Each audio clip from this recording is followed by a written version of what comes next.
നമ്മുടെ കൂടെ ഇപ്പോൾ ആയിരിക്കുന്നത് ഇന്റർനാഷണൽ ജീസസ് യൂത്തിന്റെ ഇന്റർനാഷണൽ കോർഡിനേറ്റർ ആയ മിഥുൻ പോൾ ചേട്ടനാണ്. ചേട്ടാ, എന്തൊക്കെയാണ് വിശേഷങ്ങൾ?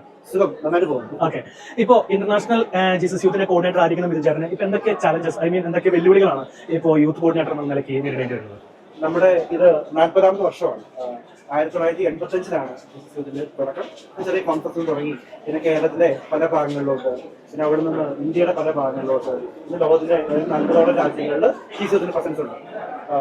ഞാൻ വിചാരിക്കുന്നു, ആദ്യ കാലം തൊട്ട് നിങ്ങൾ കേൾക്കുന്ന ഒരു കാര്യമാണ്, എനിക്ക് കിട്ടിയൊരു മെസ്സേജ് ആയിരുന്നു, ഞാൻ നിങ്ങളെ പടിപടിയായിട്ടുള്ളൂ വളർത്തുമെന്നുള്ളത്. അത് ഞാൻ എപ്പോഴും എക്സ്പീരിയൻസ് ചെയ്യുന്നുണ്ട് ആ ഗ്രോത്തിൽ. പക്ഷെ ഉറപ്പായിട്ടും ഈ ഗ്രോ ചെയ്യുമ്പോൾ ഉള്ള എല്ലാ കാര്യങ്ങളും ഉണ്ട്. പ്രത്യേകിച്ച് യൂത്തിനെ മാനേജ് ചെയ്യാൻ ഇന്ന് ജിസ് യൂത്ത് വർക്ക് ചെയ്യുന്നത് മറ്റ് ലാംഗ്വേജ് മാത്രമല്ല, നമുക്ക് കലാകാരികൾ മാത്രമല്ല, നമുക്കിന്ന് നമ്മൾ പല രാജ്യങ്ങളും അവിടുത്തെ ആൾക്കാരാണ്. ഇപ്പം നമ്മുടെ ഏഷ്യയിൽ തന്നെയാണെങ്കിൽ ശ്രീലങ്കയിലാവട്ടെ, ബംഗ്ലാദേശിലാവട്ടെ, പല ഭൂട്ടാനിലാവട്ടെ, നേപ്പാളിലാവട്ടെ, പല കൺട്രീസിൽ ജിസ് യൂത്തിന്റെ അവിടുത്തെ ആളുകൾ തന്നെയാണ് മുമ്പിൽ ആക്റ്റീവ് ആയിട്ടുള്ളത്. പല മൾട്ടി കൾച്ചറൽ, മൾട്ടി ലാംഗ്വേജ്, പല എക്സ്പീരിയൻസ് ഉള്ള, പല കൾച്ചറിലുള്ള ആളുകൾ ഒരുമിച്ച് വരുന്ന ഒരു ഭംഗിയും അതിൻ്റെതായ ചലഞ്ചുകളും ഉണ്ട്. പക്ഷെ ഞാൻ അറിയുന്നു, പക്ഷെ അത് ഇതിനപ്പുറത്തോട്ട് ആത്മാവിന്റെ വലിയൊരു നയിക്കപ്പെടുന്ന ഞാൻ എല്ലാ സമയത്തും അനുഭവിക്കുന്നുണ്ട്.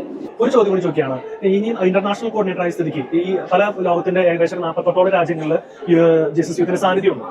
അപ്പോൾ ഇനി എങ്ങനെയാണ് ഓരോ മാസവും ജീസസ് യൂത്തിന്റെ പരിപാടികൾ ഉണ്ടാവാറുണ്ടോ? അത് ഏതൊക്കെ രാജ്യങ്ങൾ എങ്ങനെയാണ് പ്ലാൻ ചെയ്യുന്നത്? നമ്മൾ ഓരോ രാജ്യവും അവിടുത്തെ രീതിയിലാണ് വർക്ക് ചെയ്യുന്നത്. നമുക്ക് ഇന്ത്യയിൽ മുമ്പിൽ ആക്റ്റീവ് ആയതുപോലെ തന്നെ മിഡിൽ ഈസ്റ്റിലെ എല്ലാ കൺട്രീസിലും ജീസസ് ആക്റ്റീവാണ്. യൂറോപ്പ് ആവട്ടെ, അമേരിക്കൻ കോണ്ടിനെന്റ് ആവട്ടെ, ഓസ്ട്രേലിയ ആവട്ടെ, ആഫ്രിക്ക ആവട്ടെ, പല രീതികളിലാണ്. ഓരോ രാജ്യത്തിനും അവരുടേതായ പ്ലാനുകളുണ്ട്. മൂവ്മെന്റിന്റെ ഒരു കോമൺ ഗ്യാതറിംഗ് വരുമ്പോൾ നാഷണൽ അസംബ്ലി കഴിഞ്ഞേ ഉള്ളൂ, ഒരു നാഷണൽ കൗൺസിൽ വന്നു, ലീഡർഷിപ്പിന്റെ ഒരു വലിയൊരു ഗ്യാതറിംഗ് നടന്നു. അടുത്ത വർഷം ജീസസിന്റെ ഇന്ത്യൻ ദിവസം 40ാമത്തെ വർഷമായിരുന്നു. ചർച്ച് ജൂബിലി ഉള്ളതുകൊണ്ട് നമ്മളൊരു ഓൺ ഗ്യാതറിംഗ് നമ്മൾ വേണ്ടെന്ന് വെച്ചിട്ടുണ്ട്. ഇത് 2016-ലാണ് ജീസസ് പൊന്നിഫിക്കൽ അപ്രൂവൽ ലഭിച്ചത്. അടുത്ത വർഷം എന്ന് പറയുന്നത് 10th ഇയർ ആണ്.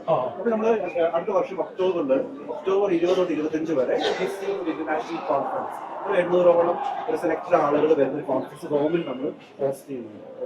ഒരു താങ്ക്സ് ഗിവിംഗ് ഗ്യാതറിംഗ്, ഈ ഒരു മൂവ്മെന്റിനെ വളർത്തുന്ന നമ്മളൊരു ചർച്ച് ഫോളോ ചെയ്യുന്ന പാർട്ട് ഓഫ് ദ ചർച്ച് തന്നെ ജീസസിന്റെ ഓൺ ഗ്യാതറിംഗ് നടത്തുന്നു. ഓരോ രാജ്യങ്ങളും നടക്കുന്നത്.